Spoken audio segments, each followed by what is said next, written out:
Hello everybody and welcome to the Sunset Safari. My name is Trishala and I've got Davi on camera with me, and we are on bushwalk this afternoon, which is very, very cool because it means we get to walk through the bushes, and we do that with the assistance of Herbie. Are you going to show Herbie, Davi? Give Herbie some attention too. There we go. Anyway, we have two others out at the moment, so we're going to be looking around for all the awesome things in the bush. And remember that you can ask us any of your questions and comments using the hashtag Safari Live or on YouTube chat stream for our regular viewers. But for you kids, you can use the kids drive at what? Kirsten, help me there. Because I completely forgot what the email address was. There we go. Nat Geo Kids at wildearth.tv. So send through your questions and your comments, and then you can ask us all about the bush that's around us. Now, we're going to start taking a bit of a walk, and you can see I'm sitting on a nice termite mound, which is a very solid piece. And look at this. I can jump, I can hit it, and nothing happens because it is solid. It's very, very strong. And many animals actually build burrows in them. Now, if we look through here, you see little holes. Ooh, look at that. Now, all these little holes, to begin with, were just places where the termites could let out air. See all the holes. But then animals come through and they'll dig at the holes. So if you can look through this one, you'll see a nice tunnel right there. Now, squirrels can make use of them, mongoose can make use of them, even hyenas keep their little ones in a den that's most often made from a termite mound. So it's a very useful, versatile thing, and it means that it provides a lot of homes for a lot of animals besides the animal that actually makes it. Now, warthogs will also use it, so it's one of those things that we see very often in the bush. Let me just untangle myself there. And animals use it so much to do different things. The animals store food in them, they live in them, and they can even bring up their young in them. So hopefully we'll be able to see some hyenas in the den, hopefully today. But on walk, not so much. We will be looking out for any animals and all of the small little critters that are around. Anyway, now that I have done and said hello, let me send you over to Pat to do the same.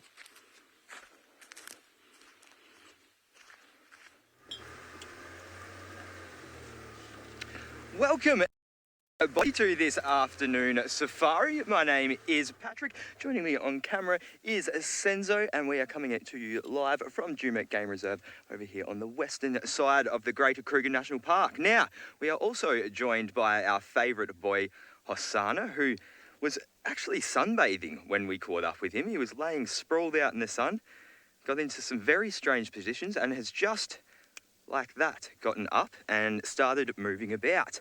Now, if you do have any questions or any comments throughout this drive, or especially about this cat, please do send them in using the hashtag Safari Live on Twitter or the YouTube chat stream.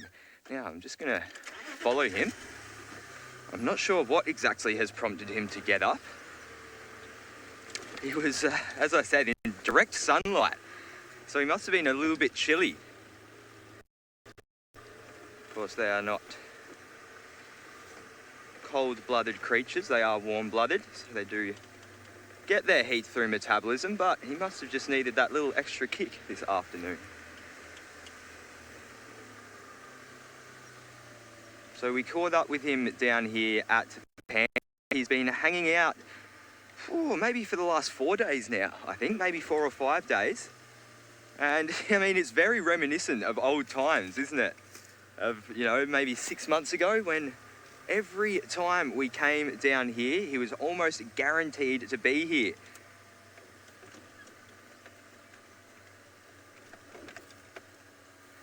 Alex, do leopards use termite mounds for dens? Yes, they'll use a whole range of things. They generally won't, though.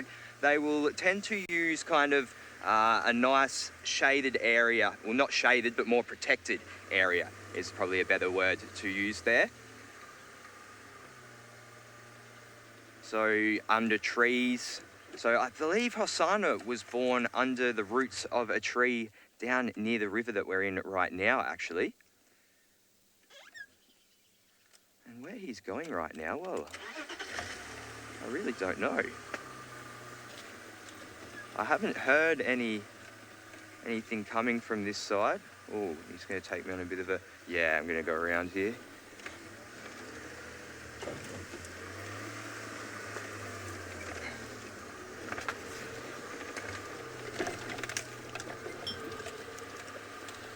So I'm just trying to get into a good spot here. I hope I haven't lost him.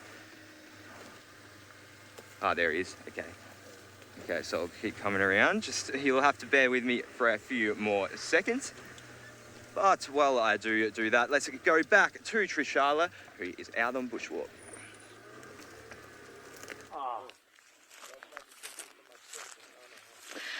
Well, you're back with me and we've walked on just a little bit further.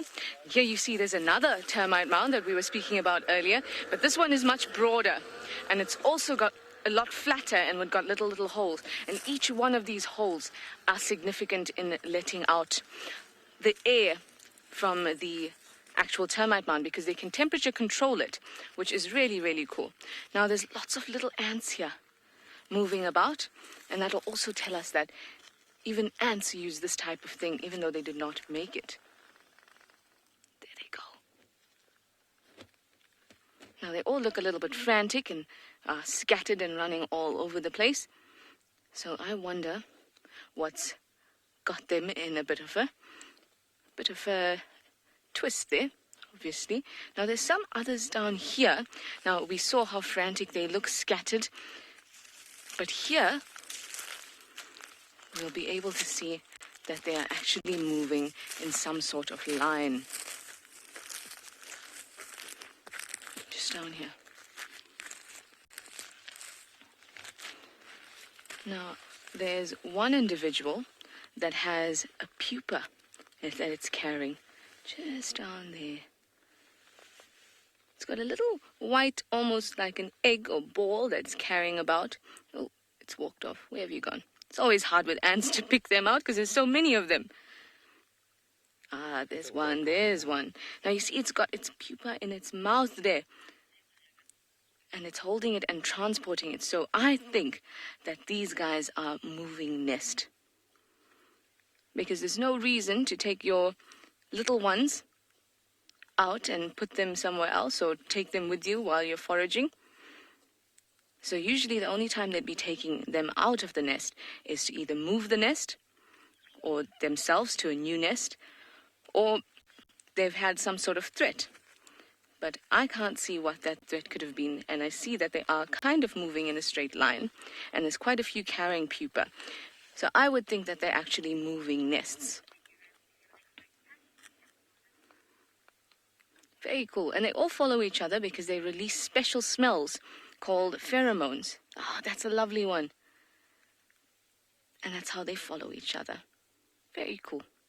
Now, I'm going to move on and find some other cool and wonderful little things. In the meantime, let me send you over to Pat with his spotty cat.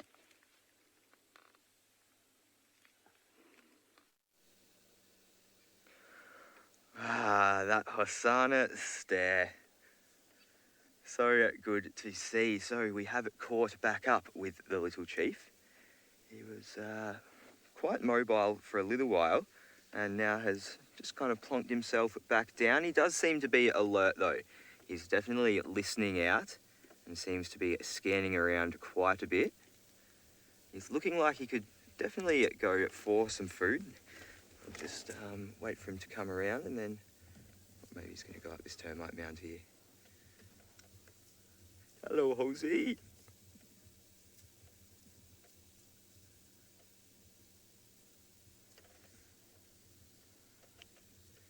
So, it would be nice to see him actually get a kill or do a hunt.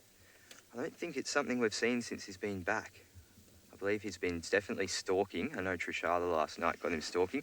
I'm just going to move up so we can see him again.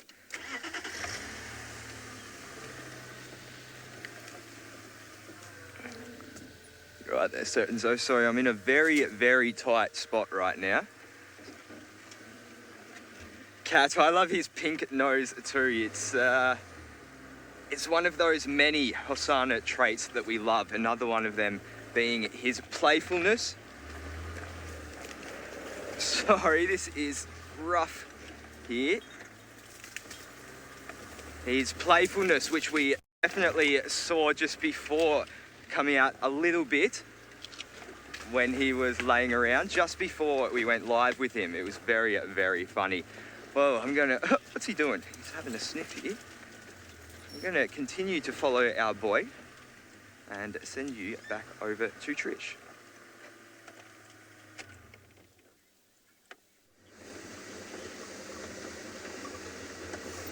All right, good afternoon everybody. My name is Grant and very excited to be with you this afternoon in the Northern Sabi Sands. On camera with me this afternoon is Seb, and while Pat continues to try and keep up with Hosanna, we have headed out to the east this afternoon. We're just approaching Bushwalk Dam. We did come past here this morning to check if Scuba Steve was around, but he wasn't, so I doubt he'll be here now, but just to come and have a look anyway. So yeah,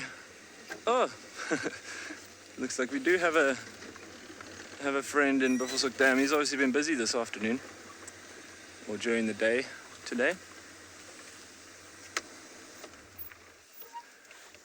So if you want to have a quick look at him there. It's a little bit unusual that he was moving around during the day. But you'll probably find now as it's becoming a little bit cooler during the day that these guys will do a little bit more moving around and looking for food. So he obviously just got a little bit tired or a little bit too warm and decided to frequent his usual haunt and come and cool down in the very quickly diminishing pool of water. You can see that he has not completely submerged, which is also okay. He might just use his tail every now and then to flick some water onto his back and just try and keep himself cool. Nice and quiet here at the dam this afternoon otherwise.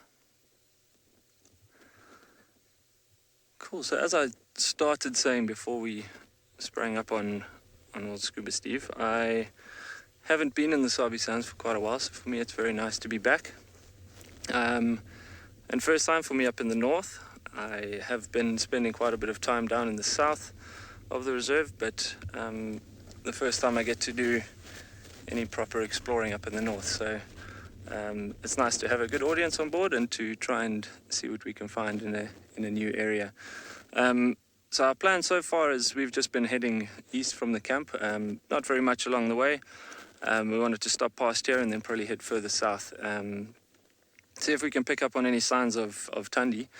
I believe she was seen in the area earlier today, but nothing so far. So we'll just keep exploring a little bit and see if we come up with any tracks of hers. And then I think, because I'm quite fond of them as well, and I'm sure there's a good enough crowd of you that are also quite fond of hyenas. And I believe that there is an active den site in the area, so we might pop around and see what they're up to later this afternoon. But for the meantime, just enjoying the last of the nice warm winter sun in the Lowveld at the moment. And letting our hippo friend enjoy the last bit of the daytime, which I'm sure he'll get up and start feeding. Marty, thanks for the first question. I am originally from Johannesburg, which a lot of people sort of say, oh, shame, you poor person. I do share those sentiments, but fortunately for me, growing up in Joburg, I was quite close to a lot of different game reserves where I could visit quite frequently. So we used to come down to the Kruger Park all the time and also visit areas north of Johannesburg called the Waterbuck. So, yep, for me, Johannesburg. All right, I think we might just leave our hippo to rest for a while. I'm sure he'll start getting active a little bit later to go and continue looking for food. Let's go see if we can find any signs along some of the roads and start making our way further south.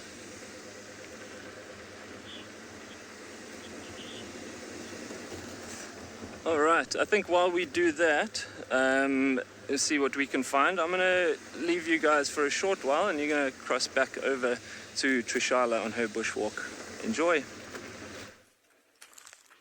You can see how beautiful the bush is. Look at the sun is setting behind me, and we are in the company of a lovely, lovely tree right here. Now, this tree is a Spirostachys cinerea. Really, really cool. It is got lots of lichen on it. Can you see this? This is what lichen is. I'm going to take a little piece and show you, and by doing this, I'm actually not killing it at all. All right, there, that is lichen. I'm sure you would have seen it around your gardens and other places as you walk about, because they are everywhere.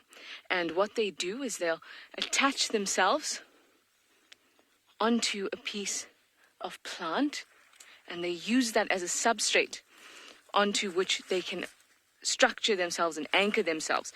But they are a combination of a few things. They're actually a combination of three things. It's a combination of fungi and cyanobacteria and a green-blue algae and even a type of yeast. Now, that's been recently discovered that even yeast plays a part in it, and a yeast is a type of fungi as well. But it means that all these things that can't photosynthesize and can't make their own food, now with the inclusion of the algae part of it and the fungi part of it, all those different parts bring different nutrients to the organism. So you might have the fungi that can break down nitrogen and other things so that it can be available to the plant, or the lichen. And then you also have photosynthesis. They can photosynthesize as well.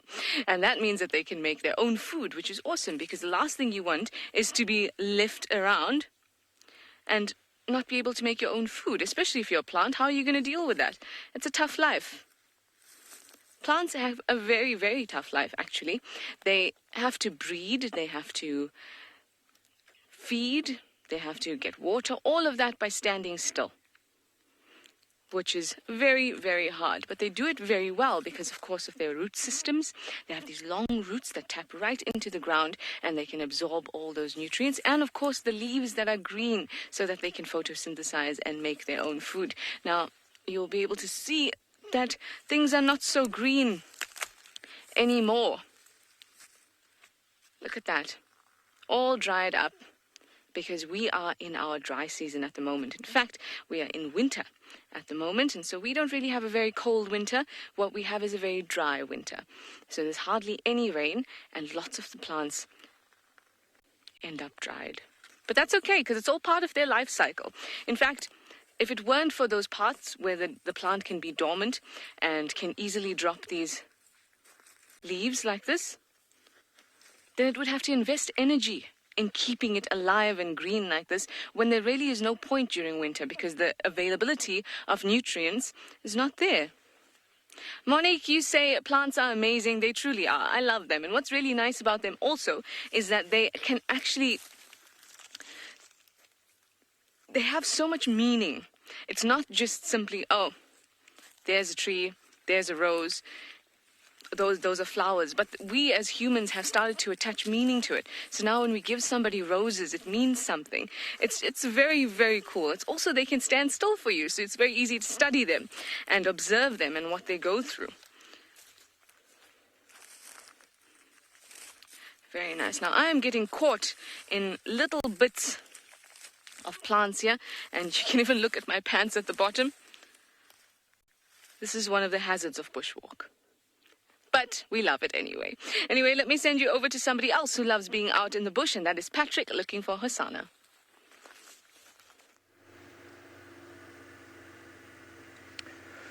Well, Hosanna is copying Tandy at the moment and giving us a bit of a slip. So we were with him until he crossed this riverbed down here, and then he came up the other side, and well, we had a bit more trouble actually crossing. And by the time we actually got across and up and found a route that we were able to get over the other side, he was very far gone. And then unfortunately, well, kind of fortunately, it was a cool sighting. There was a big alley bull not too far from us when we popped up the other side, and he wasn't really that uncomfortable, but we just had to stop for a little bit. And by that time, well, Hosanna had put some ground between us and him. So we're just trying to pick back up on him now. And, well, I'm really hoping I can. He definitely did seem to be... Is he in there?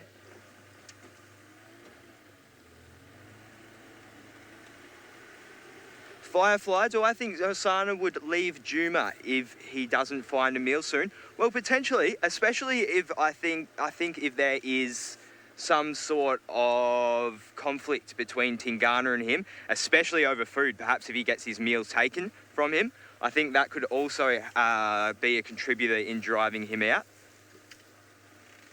But I think he's settled at the moment. He's done this before where he has been down by the dam for a while, and there's a high abundance of prey that do come down that way. So I think it's only a matter of time before we do see him hunt and get himself a meal. And, well, with any luck, that will be tonight. If we can catch that back up with him. Did you say you saw him, Senzo? Oh. Okay. So we're just coming through sort of near where we lost him, just to see if he hasn't moved too far. But he was, as you all saw, quite mobile at this time. Posey! Yeah, boy.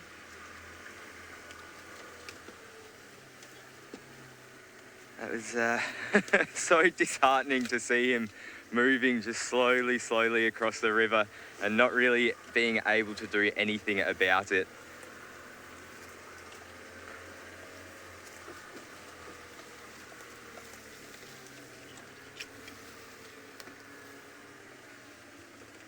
He could have also come back down. So I'm going to keep on searching at the area. And now, I do apologise, Grant, for linking it to Trishala when it was actually at you. So this time I'll get it right. Let's go to Grant.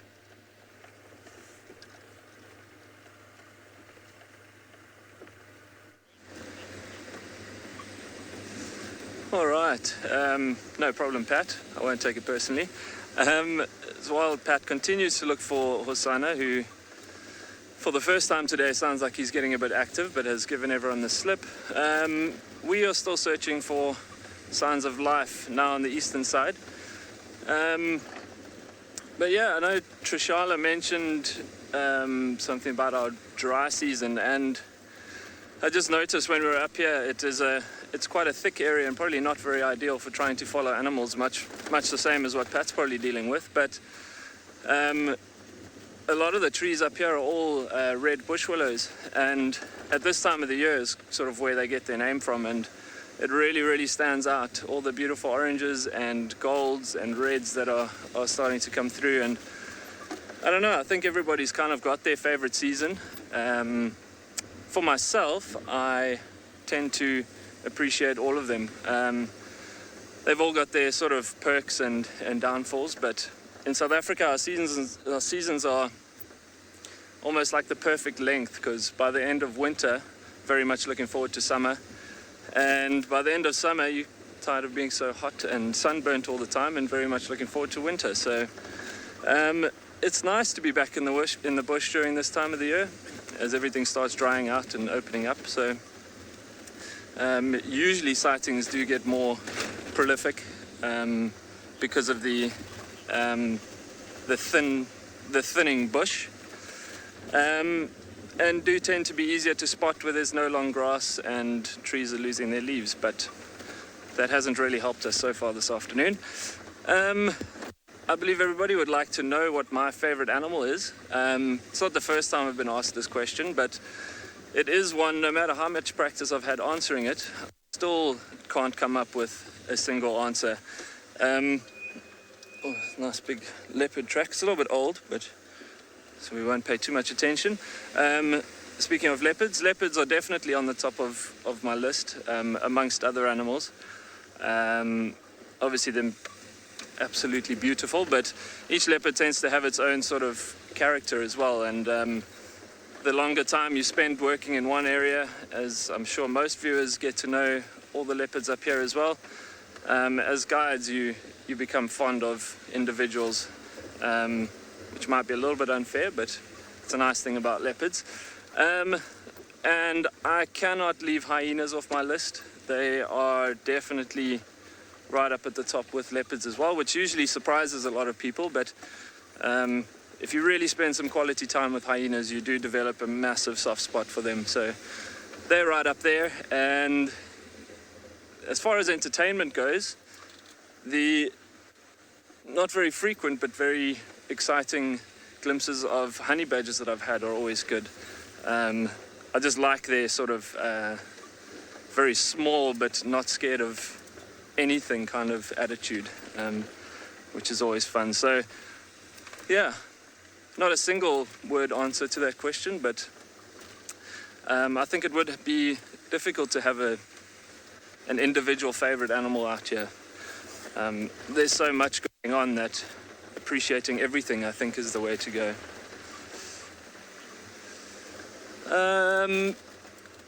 Mrs. Lapwing, birds are definitely something that keeps me busy. The term birder, I don't know, I wouldn't call myself a birder, although I do always carry my binoculars around everywhere I go. And I do enjoy bird watching. So I suppose to non-birders you would call me a birder, but yes, I do like birds. I don't keep a bird list. I've been asked many times what's your bird list on, as in how many numbers or what number of bird species have you seen. I don't know, but a lot. I don't keep track of them, but I was recently up in East Africa where it felt like my bird list was very small.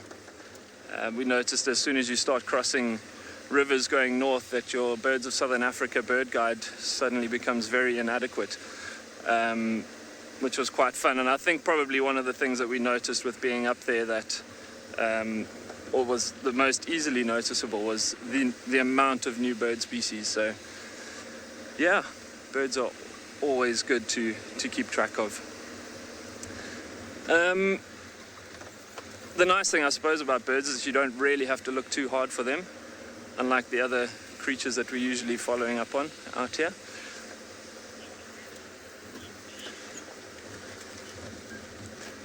But yeah, so no signs so far of any larger creatures.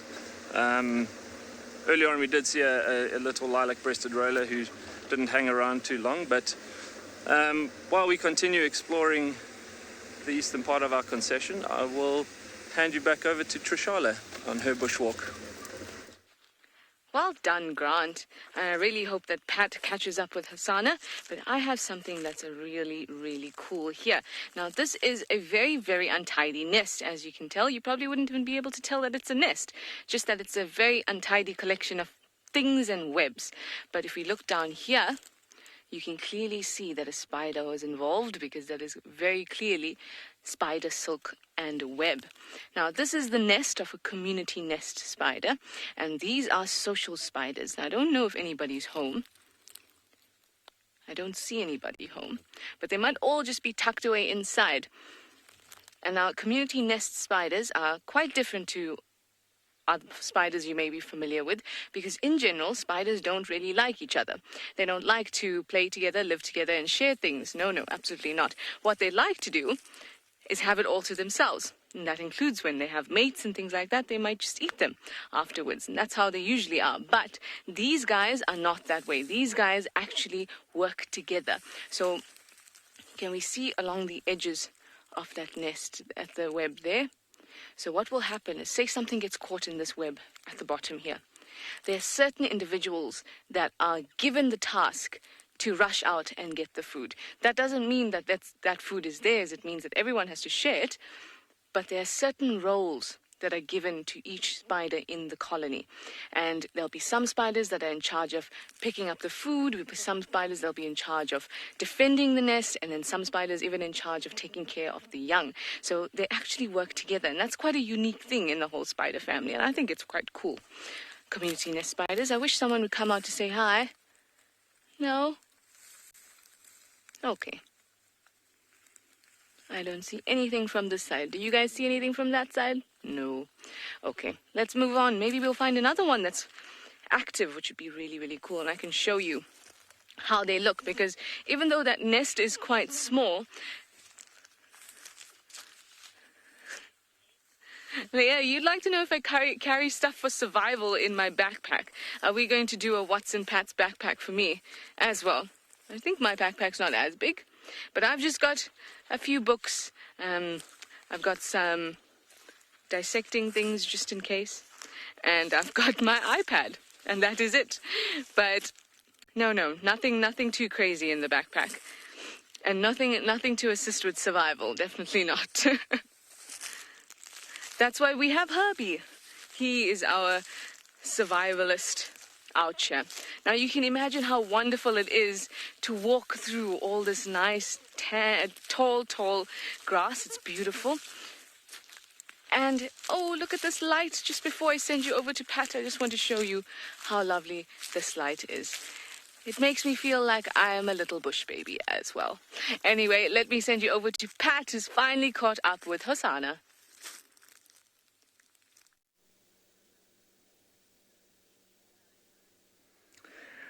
Great news, everybody. Thanks to the help of some very noisy squirrels, we were able to catch up with the little chief. And he's still adventuring on, kind of doing that sort of haphazard walking where he'll go for a little bit, various distance, and then stop and sit. And at the moment, he seems to be very intent on sniffing. He's definitely smelt something.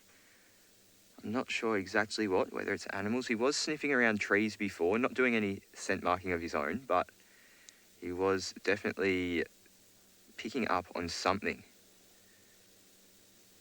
There's also an elephant fairly close by.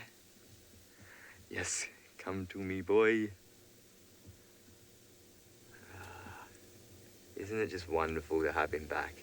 To be following him around again. Ah, big yawn. Ew.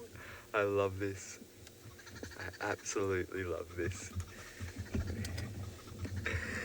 My head probably just goes around here. Is he? Okay, so he's directly behind us right now.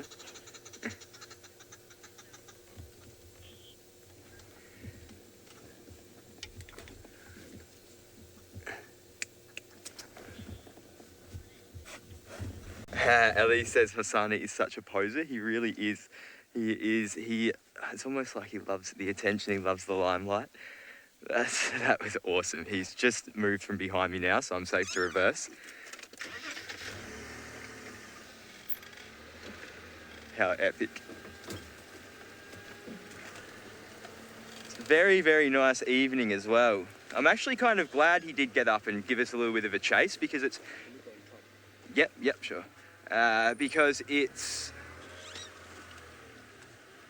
quite, I don't know, it was fun to find him again. It's a good feeling to, have actually tracked him down rather than just to, kind of mindlessly driven to the, sorry, I'm just trying to communicate with Senzo here. Senzo, mate, have you got socks today? Have you got funky socks? Nope, not today.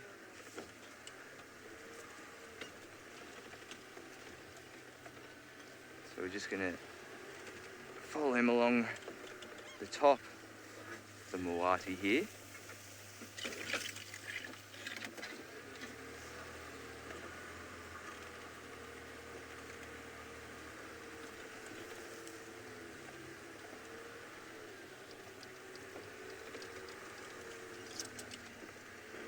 Oh, there's some impala here, but it doesn't seem like he has spotted them. sorry about this. Just trying to get us all in the best spot here.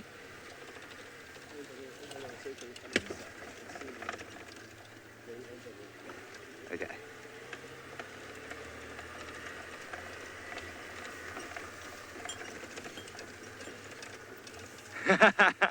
Peter is saying that he's never seen Hosanna sleep so much that he should become a lion.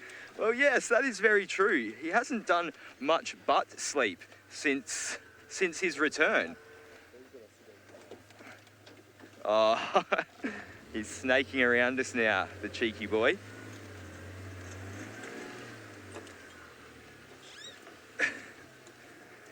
He is such an unpredictable leopard sometimes, Hosanna.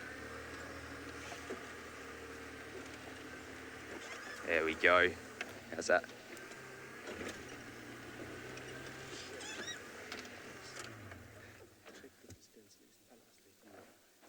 Oh, yeah, so he's seen the impalas? Oh, no? He hasn't actually, he's not looking in their direction, but they don't seem to, or one is kind of looking over this way. But Hosanna is going to do what we were just talking about, laying down and sleeping.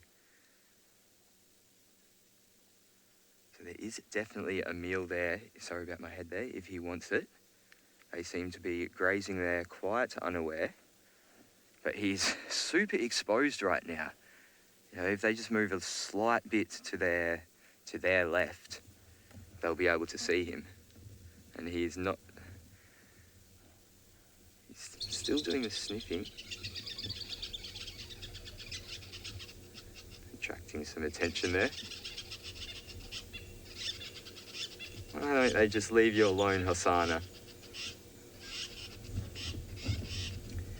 So this is exactly what tipped us off to where he was, this noise right here.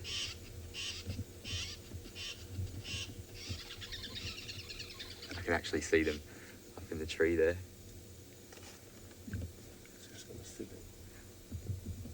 Okay, so the impala see Hosanna. Hosanna not even batting an eyelid at them. And here comes the shouting.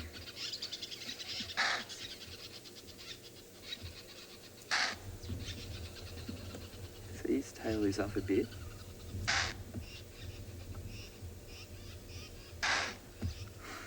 He's just getting a chorus at the moment. Poor boy. Okay, I'll move around there.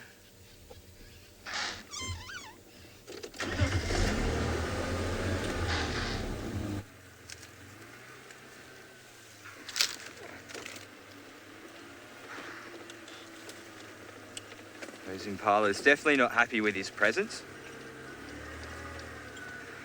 Okay, well, I'm going to continue on the tail of this boy and send you back over to Grant, who is still driving about.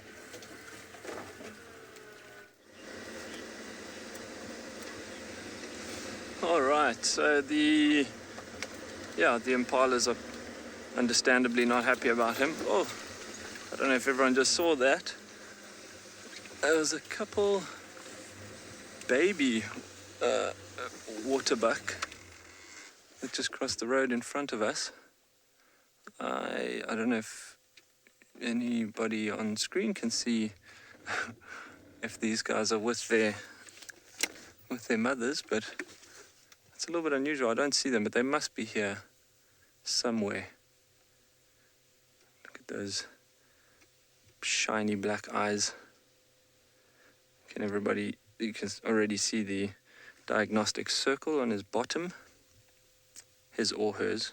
Bit difficult when they're that young, you can't see any horns yet. Obviously when they get a little bit older, the young males will start getting their horns. Oh, let's just roll back a little bit. There we go. The young males will start getting their horns and the females won't.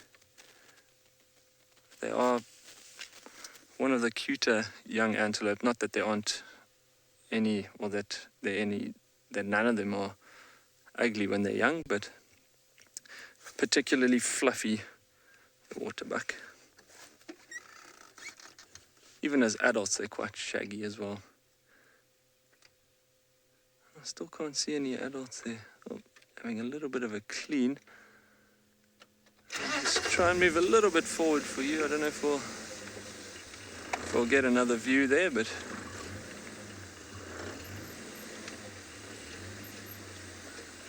it's a little bit thick. I think let's leave them. I'm sure they'll catch up with their adult counterparts somewhere down the line. Absolutely. Most baby animals are cute, eh? So I believe that there has been 1 or 2 inquiries about a recent video that has since gained quite a bit of popularity online. I'm not surprised that it didn't take you very long to find it. For those of you that don't know, there was a video that we posted of a kudu a while ago that we had come across while we were on our expedition, or call it an expedition, through Africa. It was quite early on in our journey, and we were just driving through the Central Kalahari Game Reserve, which is right in the middle of Botswana.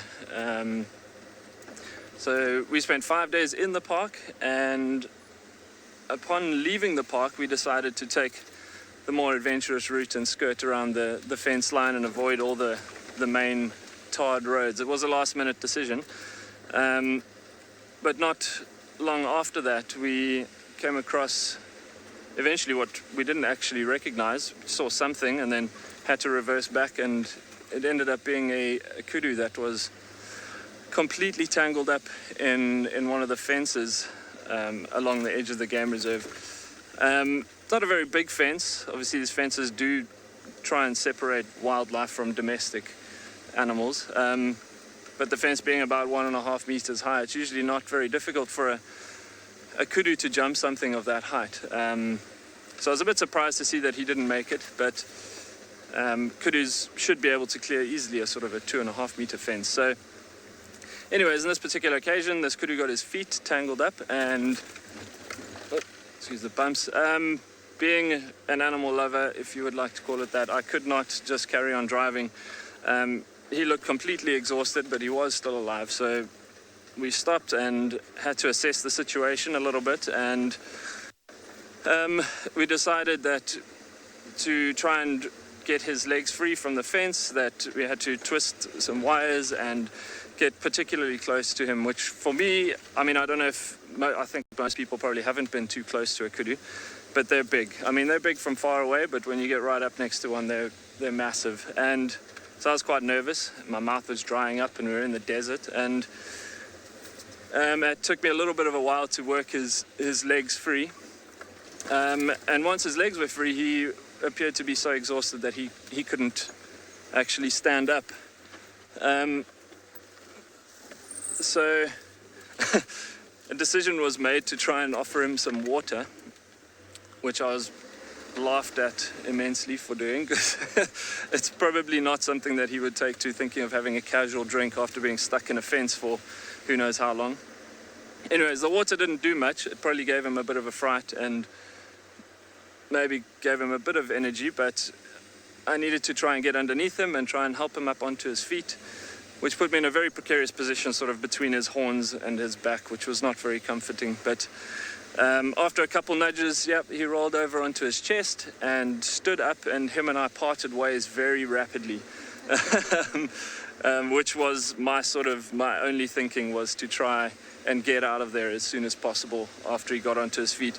Now, I mean, if it was a person, might have had a bit of a handshake and said thank you, but kudus being kudus and me being a human, they probably don't see us in sort of the most friendly light, and would prefer to either defend themselves from us or run off in the opposite direction. So fortunately for me, he decided that trotting off would be the better option. So anyways, it was a good ending, and the kudu made his way off into, which was now farmland, but in areas like that is not unusual. So it is on YouTube if you would like to watch it. Not allowed to laugh too much, but yeah, I think it is quite a good story. So pop onto YouTube. I think if you search for kudu stuck in fence or man saves kudu or something along those lines, you'll probably find it relatively quickly. So go and have a look. Let me know what you think. If you've got any advice, I'll take it on the chin and continue along my way. But yeah, not something that happens very often. And for the rest of our journey, which amounted to something along sort of 20,000 kilometers, we didn't come across any other animals stuck in fences that needed rescuing. So definitely a highlight for me, that's for sure. Working up close with animals like that is great. Okay, so nothing so far on my side of the drive. I think now with the sun setting, it's probably a good time to get nearer to our spotted hyena friends. But in the meantime, before it gets too dark, I'll send you back to Trishala with some more spiders.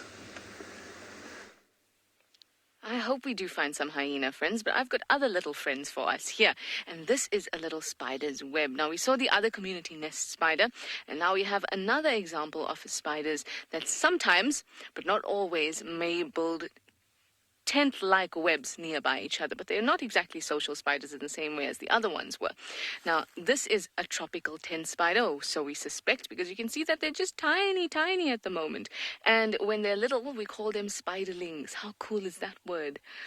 Now, I've got my little probe out, because if I put my finger anywhere near there, I will break their net, at least with a probe. I can easily move things aside. Here you are. Hello. Now you can see that these little things have emerged from that silk cocoon-like structure in the middle, and they've all come out, and you can see there's so many of them. Sorry, I keep bumping the tree, so it's always shaking. There's so many of them, and what they will do is they all need to disperse somehow, because they all can't just stay at home the whole time, can they? So they will go to the edges, on top of trees, on top of branches, and then they will send out silk from their bottom. And that silk will catch the wind, and then it will move them to another space, and that's how they can disperse. Maybe we can have a look from this side. You can see they're really, really active. They're moving about nicely, and they're very pretty. Now, spiders can also use electricity or charge to move themselves and balloon. Paula, is this giving you the heebie-jeebies? I'm so sorry. I'll tell you one thing, it definitely doesn't give me the heebie-jeebies. I think I would happily adopt one of these little ones. I'll adopt one for you too, Paula. I'm sure the more we go through spiders and we get to interact with them and talk about them, you will love them too.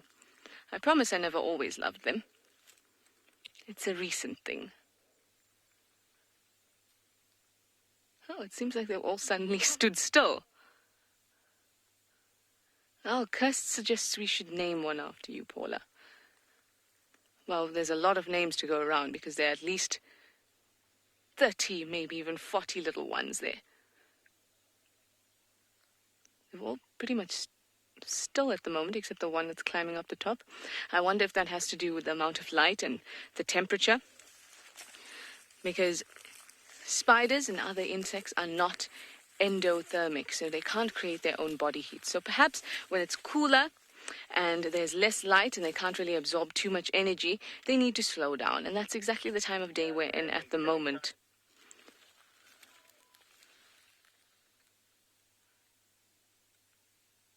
Very cool.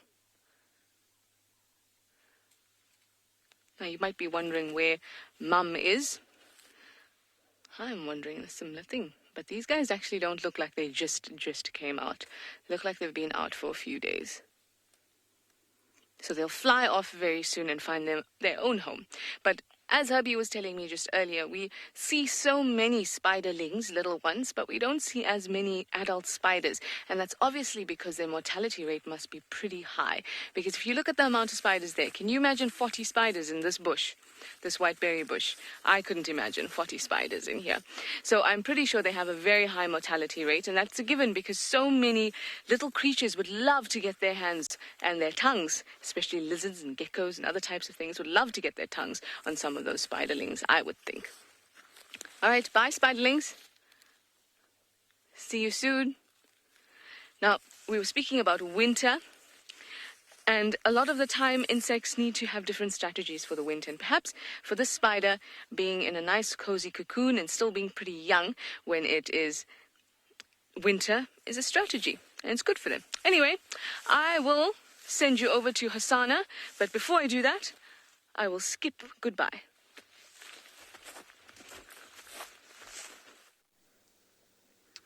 Well, we have caught back up with Hosanna. He's been taking us through all sorts of places, and as soon as we catch back up with him, up he gets again and away he goes. So we have kind of just been following him. He hasn't really seemed to have stopped for anything apart from just then to roll around in something. Okay. He's definitely on a mission somewhere though. Cool.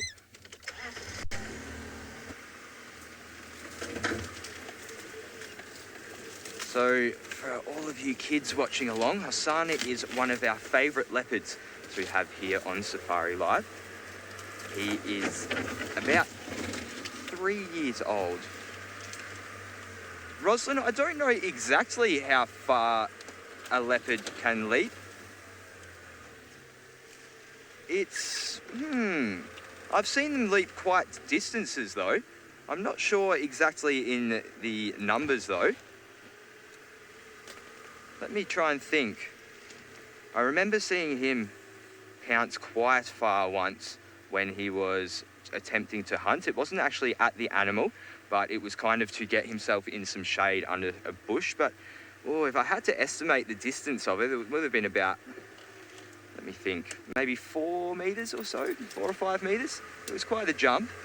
And it was very quick as well. He was out in the open and there was impala walking it towards him, and he was behind the bush just like that and hidden down in a perfect pouncing position. They are really quite agile animals, I think is the right word to describe them. Yay, and he's come out on a road. Yes, thank you, Hosanna. Thank you.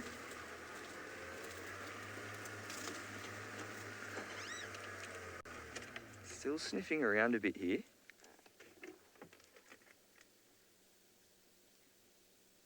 What is it?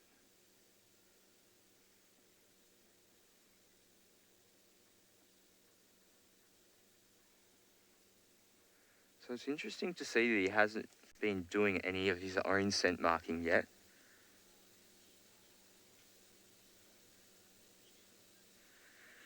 Okay, well, it sounds like Grant is down at the hyena den, and I believe it is active. Let's go check in on that. Your eyes are fine. All right, so we've just arrived at the hyena's den site, and somebody is around. It looks like it is Ribbon. If you do get a closer look at her ear there, you'll see the diagnostic tear in her left ear, which is a characteristic of hers. But yeah, it doesn't look like anybody else lying around for the moment. No cubs around, but we'll just spend a bit of time with her and see if she starts moving. It looks like she's listening to something down there. It's also one thing that I really enjoy about hyenas is they have such incredible senses in terms of their smell and their hearing. We would sit here and sort of comment on the lovely silence and the birds and things, but she would be twisting her head and listening to who knows what all the way down there in the distance. Maybe some other hyenas that are whooping, or lions calling, or things that would interest her like that. I have on a number of occasions followed hyenas through the bush and sort of watched how they reacted to the different signals that they've picked up on, and their sense of smell is particularly sharp. Obviously dogs are also incredibly good with their sense of smell, but hyenas have, I believe, been seen picking up on the scent of a rotting carcass, which is given quite a strong smell, not a very pleasant smell at all, but picking up on that sort of a scent from kilometers away, as much as sort of 4 kilometers downwind from a scent, and immediately changing direction and walking in a dead straight line to what to them smells like a good meal. But yeah, usually resting up during the day, a little bit more active sort of early morning, and slowly getting active into the evening. Yeah, the sort of the IDs of animals in these areas are obviously known by a lot of the crew, and I do have good help from Seb on the back as well, so you can thank him for helping me out there with that ID. But it is my first time to meet Ribbon. But yeah, as with many of you may know, sort of the IDs of animals do get followed quite closely in these game reserves around the Sabi Sands and the greater Kruger area. And it's nice to keep up with them, you know. I also kind of enjoy the... Yeah, she's listening there. I wonder what she's heard. I sort of enjoy the family politics. There we go. You know, the family politics and keeping up with who's who and what's what. And I have heard that she does have 2 cubs, one of which hasn't been seen for a while. I was hoping that we might stumble on a bit of good news and see both of them rolling around. Who knows, they might pop their heads out of the den in a short while. But yeah, the second cub still hasn't been seen again, so... Alright, I believe Pat has a nice development for you to look at while we stare down the nostrils of Ribbon. We'll send you back over to Pat with Hosanna. Enjoy. Well, we are sticking with Hosanna at the moment. He's just moving his way up this road at the moment, being a good boy now and not walking off into the bushes, making it very easy to tag along with him. No real other prey apart from those, or potential prey, has really come up since those impala. And as I said, he's just kind of been walking along, stopping, walking along, sniffing, just being a leopard, just leoparding.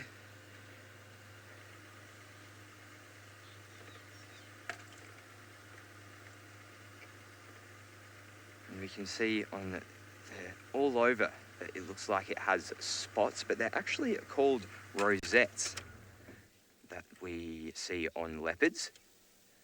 So we can see that it's kind of made up of smaller spots, sorry. And so that kind of pattern, or that shape, is what we call rosettes. But we do commonly refer to leopards as spotted cats. And we can see every time he takes a step there, he's leaving a little track behind. And that is also something that we use to try and find leopards, because we can follow that. Obviously, he's left a nice trail of footprints along the ground now. And, well, we know he's right there, but if we didn't, well, it may potentially lead them to us. But we also have to consider things such as age of the track and how the conditions have been as well, because that can also affect the track. For example, if it's quite windy, it will blow a lot of it away and it will start to deteriorate quite quickly. Whereas obviously you'll get the opposite of that if it is still.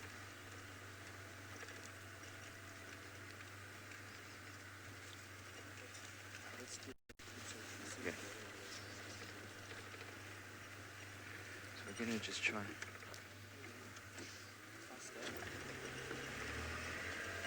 We're just going to try and get around here. Also, Hosanna is cool as a cucumber. He always has been that way. I see a lot of myself in Hosanna. He is quite a relaxed cat most of the time. And well, thank you all very much for joining us this afternoon. I hope that you enjoyed spending time with this leopard, who will try and get one last shot of here. And thank you. Oh no, he's not going to come. Thank you all for joining. I hope you enjoyed this Kids Drive, and we hope to see you next time.